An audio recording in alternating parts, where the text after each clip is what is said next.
To start or stop WarpJIT service in Windows 10 Home, right-click on Start menu icon and then click on Tab Computer Management.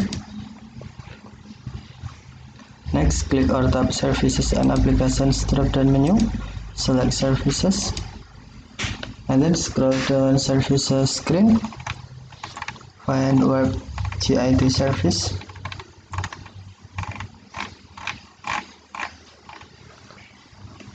And then right-click on WarpJIT SRV. To start, select Start, or to stop, select Stop.